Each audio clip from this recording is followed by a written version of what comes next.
Alright, it's another nighttime vlog in the car. So, I recorded a vlog earlier this morning, and I didn't post it, obviously, and I'm glad I didn't because I'm updating with new information. I'm on my way home from the walk-in emergency room. I'm fine. I know you're concerned. It's okay. Relax.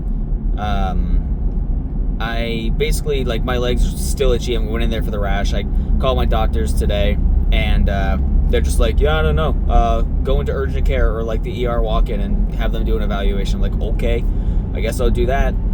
And I had some bullshit at work where, of course, I decide I'm gonna leave, I'm gonna get out of work, and I'm gonna go to the ER, take care. That's like 20 minutes down the road, whatever, cap off the night and finish that up and figure out what's going on. And of course, that means I'm not gonna get out for an hour later than I usually would. Everything goes to shit. So I'm fucking pissed off. And I get out there, I get out at like 8:35 as opposed to what I should be getting out, which is like 7:40, and I head out to the ER. I'm sitting in the hallway, on a hallway bed, just waiting, doing whatever, and eventually, like an hour and a half later, the doctor gets to me, and I'm not attacking the nurses and stuff, by the way. They're doing their job, I understand, I'm not that fucking important. But, you know, I'm still sitting there like, it's already going to be a late night from this shit, and now I got to do this shit again. There's a car right behind me. I'm going to turn off this light. And so they get in there, they talk to me, and I feel so bad because I'm like, hey, I just got out of work. I smell, my feet stink, my legs, my pants probably smell like work, and they're like, whatever. The dude literally, you know, was checking to make sure that the rash hasn't spread, and I told him it's contained from like knee to ankle, and he's like, well, you know, can we check your feet and stuff? I'm like, oh my god, no human has seen my feet in years.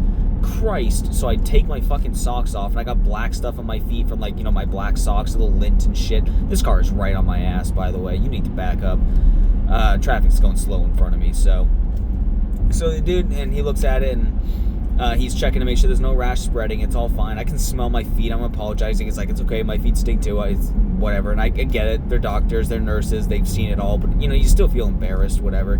So he's checking it out, and I tell him everything. He can't really determine anything different besides contact dermatitis and, like, maybe some kind of a weird allergic reaction to something. But, like, otherwise, yeah. So they gave me a steroid cream to put on and said, you know, if it's really itchy, mostly at night when you're going to sleep, take a Benadryl before bed and whatever. So I'm like, okay, I guess I'll start doing that, because I like to avoid taking. I don't like to. I choose to avoid taking most medications if I can help it. I don't like to be on stuff.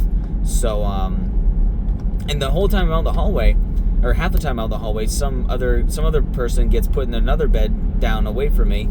And they're like all loopy, they're drunk, and they're on like their antidepressants, and this guy's passing this car in front of them. People are impatient tonight. You passed, and you went 5 miles an hour faster than that car. If you're gonna pass, you gotta pass, dude. It's a clear lane, whatever. But anyway, and I'm like, obviously, I'm sitting there bored. I'm eavesdropping, and they're talking really loud anyway, and this kid's drunk, and happy, loopy, very respectful, and whatever have you, of course. And turns out they are trans. They just had top surgery, like, within the past 2 weeks. When I'm looking at them, like, I'm guessing top surgery, so you transitioning to male, because, you know, that's what you get top surgery for typically. But I'm thinking, like, are they trans, or is this some other operation that's not related to gender identity? I'm not sure what other top surgeries you would really get for that, but whatever. I'm not versed in it, but I'm sitting there just, like, interested in listening, and I'm looking at them. They look very petite, very small. So I think, okay, so likely, nice. Throw your cigarette on the fucking road, you disgusting prick. I assume that means, you know, based on their frame and everything, that they were transitioning female to male. So it was like, okay, that's cool. But their voice sounded like very perfectly male. You know, it was just like, it didn't sound like they were putting on a voice or whatever. It turns out, I talked to them later that they had been on testosterone. This person what is happening, dude? You're going so slow, you're jerking around a little bit, I'm paying attention to this car in front of me, throwing cigarettes out the window. But yeah, so once they all leave and stuff, and we're sitting there in the quiet, and the doctors and stuff doing their thing, and I noticed that this person whose name is Tanner, but goes by Andrew, their middle name, is like, starts to fall asleep, and then starts to have like night, like a night terror, and they start like groaning and grunting and making noises, and then suddenly they bolt straight up. This is like 15 minutes later. They bolt straight up, and I look over at them, and I'm watching them, you know, making sure they're okay, and they're obviously sweating. And I'm saying they to be safe, but they choose to go by he, him. So he sits up, and he just starts like, he's hyperventilating. He looks like he's in a cold sweat. He's looking around, freaking out. I'm looking at him. There's no nurses around. I'm like, hey, you're good. I'm watching over you, okay, dude? You're set. Like, you're safe. You're in the hospital, and you're in a good place. Just kind of like looking at me, giving like a thumbs up and stuff. Still looking around, still breathing, still looking around. And then like they kind of like lay down, stare at the ceiling, sit up, look around again. And I'm just watching them, just letting them know that, hey, human connection here. I'm right here. I know you don't see anyone else around you, but I'm watching. You know, I'm keeping you safe, kind of thing. And eventually, I start to make conversation down the hall, and just learn a bunch of that stuff and whatever. Apparently, I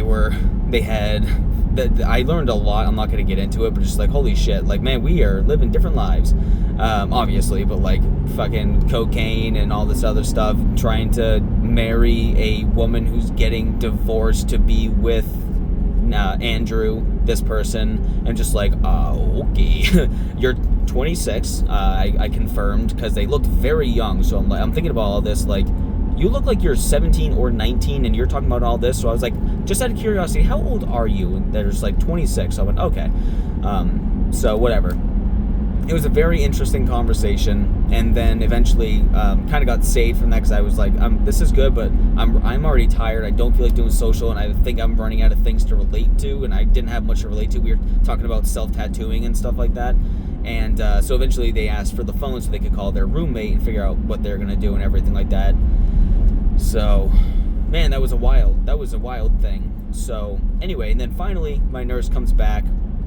They wanted to give me a cream to take home for tonight to give me my first thing, so I didn't have to wait till tomorrow to go to Rite Aid and get it.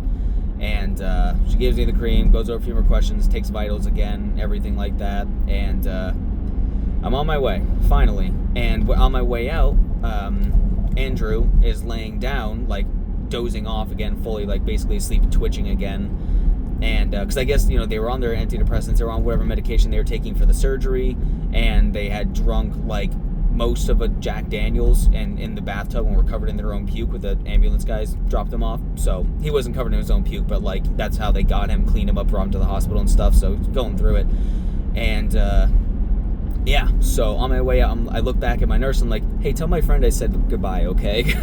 Because I would feel bad just suddenly disappearing, because we were having a good conversation and stuff. So I think really appreciate it, because he was having like full-blown like panic attacks, sitting up, looking around, freaking out, just fully tweaking. And I was just like trying to do my best to keep him grounded, let him know he wasn't alone, make him feel safe, you know, because whatever. So I wanted to make sure that when I left, he was at least aware that, you know, I don't know, something that somebody was thinking about him, kind of thing, because he has a few close friends who are like good with, you know, his identity, who he is and how he is and stuff, but him and his family don't see eye to eye. Just got that like just glazed bit of information. So just whatever I can do, you know, I'm just a passerby, I'm a ghost in this person's life, but just let them feel like, okay, well, at least somebody had a little bit of thought, you know.